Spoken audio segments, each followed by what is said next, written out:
8월 22일 오늘 만나 성경 말씀은 이사야 31장 1에서 3절 말씀입니다. 도움을 청하러 이집트로 내려가는 자들에게 재앙이 닥칠 것이다. 그들은 군마를 의지하고 많은 병거를 믿고 기마병의 막강한 힘을 믿으면서 이스라엘의 거룩하신 분은 바라보지도 않고 주님께 구하지도 않는다.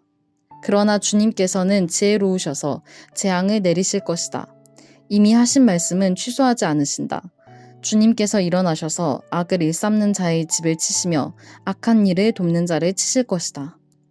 이집트 사람은 사람일 뿐이요 하나님이 아니며 그들의 군마 또한 고깃덩이일 뿐이요 영이 아니다.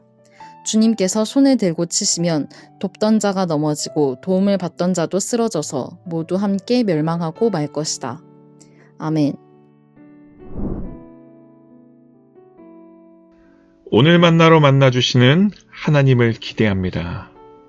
오늘 말씀의 배경을 생각해 보면 유다 사람들의 마음이 어느 정도 이해가 됩니다. 당시 아시리아는 주변 나라들을 하나씩 집어삼키며 내려오는 거대한 제국이었습니다. 이미 북이스라엘은 아시리아에 의해 무너졌고 이제 그 위협이 남유다를 향하고 있었습니다. 아마 예루살렘에는 하루가 멀다 하고 무서운 소식이 들려왔을 것입니다. 어느 성읍이 무너졌다더라. 아시리아 군대가 어디까지 내려왔다더라. 지도를 펼쳐놓고 아무리 계산해봐도 유다의 힘으로는 막아낼 방법이 보이지 않았습니다. 그때 유다의 눈에 들어온 나라가 이집트였습니다. 이집트에는 군마가 있었고 많은 병거가 있었고 강력한 기병이 있었습니다. 당시 전쟁에서 병거와 군마는 눈으로 보기에만 해도 위압감을 느낄 만큼 강력한 군사력이었습니다. 그러니 유다 지도자들의 생각은 나름 현실적이었습니다. 우리 힘으로 안 된다면 더 강한 나라의 힘을 빌리자. 그래서 그들은 도움을 청하기 위해 이집트로 내려갑니다. 그런데 하나님께서는 1절에서 그들의 진짜 문제가 무엇인지를 말씀하십니다. 그들은 군마를 의지하고 많은 병거를 믿고 기마병의 막강한 힘을 믿으면서 이스라엘의 거룩하신 분은 바라보지도 않고 주님께 구하지도 않는다.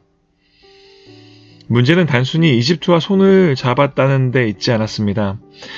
그들의 마음이 어디로 향하고 있었느냐가 문제였습니다. 눈앞에 보이는 병거가 하나님의 약속보다 든든해 보이기 시작했고 이집트의 군사력이 하나님의 능력보다 더 현실적으로 느껴지기 시작했습니다. 그래서 결국 하나님께 묻지도 않았습니다. 그런데 바로 다음 2절이 참 인상적입니다. 그러나 주님께서는 지혜로우셔서 유다도 나름대로 지혜를 짜냈습니다. 국제 정세를 살피고 군사력을 비교하고 이것저것 계산한 끝에 이집트라는 답을 찾아냈을 것입니다. 그런데 하나님께서는 그 모든 인간적인 계산 앞에 한마디를 놓으십니다. 그러나 주님께서는 지혜로우셔서. 저는 이 말씀이 참 마음에 남습니다. 우리도 살다 보면 하나님보다 내가 더 많이 생각한 것처럼 행동할 때가 있기 때문입니다. 머릿속으로는 수십 번 계산하고 이런 경우 저런 경우를 다 따져본 뒤에 결론을 내립니다. 아무리 생각해도 이것밖에 없어. 그리고 기도는 그 다음입니다. 이미 내가 길을 정해놓고 하나님께 이 길이 잘 되게 해주세요 라고 기도할 때도 있습니다.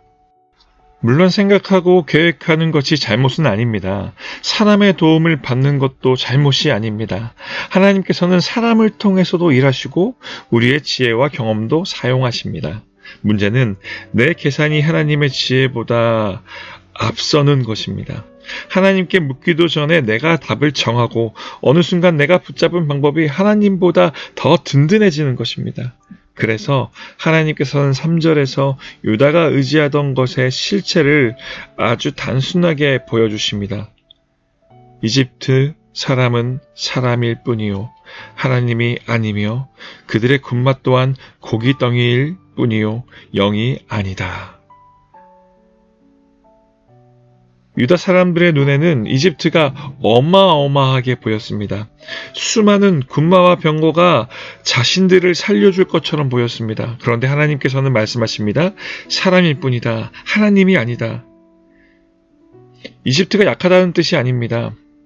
실제로 그들은 강했습니다. 하나님께서 말씀하시는 것은 강한 것과 하나님인 것은 전혀 다른 문제라는 것입니다. 아무리 강한 사람도 사람일 뿐이고 아무리 좋은 방법도 방법일 뿐입니다.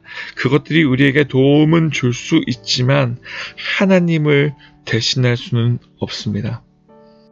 사랑하는 여러분, 우리에게도 이집트가 있습니다.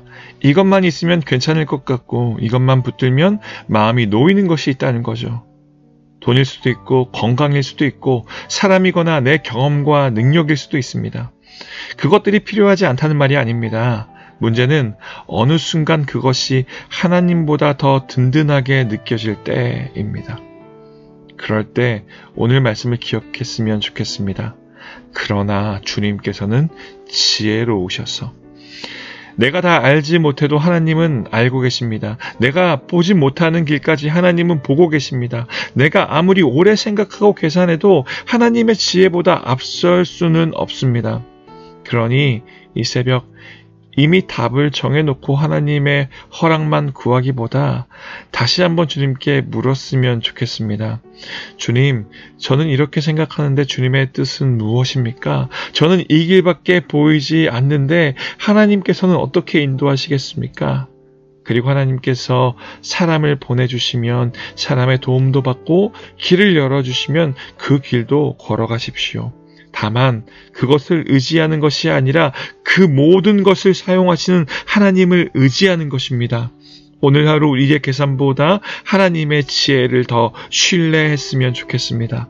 사람은 사람일 뿐이고 방법은 방법일 뿐입니다. 그러나 하나님은 하나님이십니다. 내가 붙잡고 있는 것보다 나를 붙들고 계시는 하나님이 훨씬 크십니다.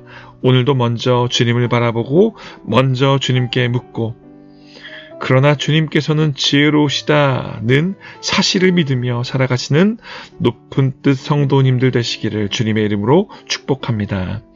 기도하겠습니다. 하나님 아버지, 두려움이 찾아올 때마다 눈에 보이는 사람과 방법을 붙들고 우리의 생각과 계산을 앞세웠던 모습을 돌아봅니다. 주님께 묻기도 전에 답을 정하고 우리의 계획을 이루어 달라고 기도했던 모습이 있었다면 용서하여 주옵소서. 사람과 세상의 방법을 하나님보다 의지하지 않게 하시고 우리의 생각보다 지혜로우신 하나님을 신뢰하게 하옵소서.